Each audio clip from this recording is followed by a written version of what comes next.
ఒకే exit poll survey మాత్రమే hero Vijay పార్టీలో ఉత్సాహం నింపింది. తమిళనాడు అసెంబ్లీ ఎన్నికలకు సంబంధించి ప్రతి ఎగ్జిట్ పోల్ కూడా డీఎంకేకి జై కొట్టేశాయి. అయితే నేను తుది ఫలితాలు వచ్చే వరకు ఎవరు ఎలాంటి అంచనాలనైనా పెట్టుకోవచ్చు. మరి నిజంగా హీరో విజయ్ మే 4 తర్వాత కింగ్ అవుతాడా? ఈ సందర్భంలోనే మన ఏపీకి సంబంధించి ఓ పార్టీ గుర్తుకొస్తుంది. విజయ్ టీవీకేకి అలాంటి సిచ్యువేషన్ ఎదురు కాదని గ్యారంటీ లేదు. ఇందుకీ ఏంటది? Watch the story.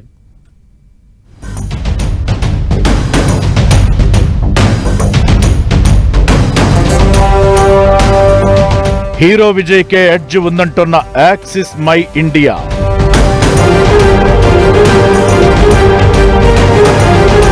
మరి విజయ్ నిజంగానే సీఎం అవుతాడా?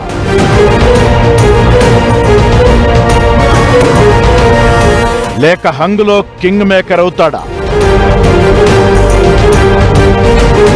లేదంటే చివరకు ప్రజారాజ్యం చిరులా ముగిస్తాడా? ఇంతకి మించిన సినారియో అనగా చిత్రం మాత్రం తమిళనాడులో కనిపించడం లేదు.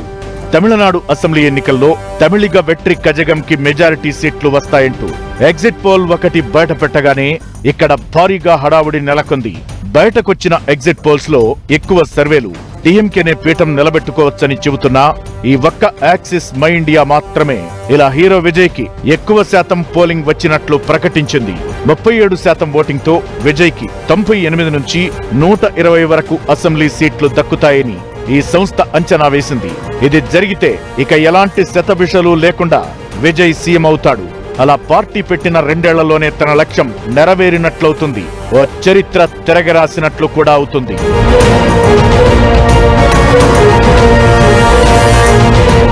అయితే ఆ లెక్కలు తప్పితే మాత్రం తరువాత ఏం జరుగుతుంది? ఎందుకంటే ఇక్కడే మెగాస్టార్ చిరంజీవి ప్రజారాజ్యం గురించి గుర్తు తెచ్చుకోవాలి. 2009 ఏపీ ఎన్నికల్లో ఈ పార్టీ విజయ ఢంకా మోగిస్తుందని కొందరు అంచనా వేశారు. అప్పట్లో ఎన్నికల ఫలితాలకి ముందు రోజు వరకు ఇక తానే కింగ్ అవుతానని చిరంజీవి కూడా అంచనా వేశారు. లేదంటే కనీసం కింగ్ మేకర్ అయినా తానే అవుతాననే అంచనాలో ఉన్నారు. మిగిలిన రాజకీయ పార్టీలు కూడా ఆయన మద్దతు కోసం వస్తారని ప్రచారం సాగింది. ఇప్పుడు విజయ్ కూడా అదే అంచనాలో తన పార్టీకి చెందిన నేతలతో మీటింగ్స్ పెడుతున్నారు. ఫలితాల తరువాత ఎలాంటి వ్యూహం అనుసరించాలో ఓ ప్లాన్ వేస్తున్నారు. కానీ అప్పట్లో 2009లో రిజల్ట్స్ రోజున ఫలితాలు వెలువడే కొద్దీ ప్రజారాజ్యం పార్టీలో ముందు చాలా ధీమా కనిపించింది. ఒక్కో రిజల్ట్ వచ్చే కొద్దీ అది కాస్త సడలింది. ముందు తమని ఇతర పార్టీలు సంప్రదిస్తాయనుకున్నారు. తరువాత తామే ఏదో ఒక కూటమికి మద్దతు ప్రకటించాలనుకున్నారు. చివరాఖరికి ఎవరికీ తాము అక్కర్లేదని అర్థమైపోయింది. ప్రజారాజ్యానికి ఆ ఎన్నికల్లో 18% ఓటింగ్ తో 18 సీట్లు దక్కాయి. మహాకూటమి పేరిట పోటీ చేసిన టీడీపీ, టీఆర్ఎస్, సిపిఐకి 106 సీట్లు దక్కగా కాంగ్రెస్ కి 156 సీట్లు రావడంతో వరుసగా వైఎస్ రెండోసారి ముఖ్యమంత్రిగా ప్రమాణ స్వీకారం చేశారు. ఇప్పుడు తమిళనాడులో కూడా ఫలితాలకు ముందు సిచ్యువేషన్ ఇలానే ఉందనడంలో సందేహం లేదు. అన్నాడీఎంకే కూటమికి గెలుపు అవకాశాలు తక్కువగా చెబుతుండగా డీఎంకేకి గెలుపు అవకాశాలు ఎక్కువ ఉన్నట్లుగా ఎగ్జిట్ పోల్స్ చెబుతున్నాయి.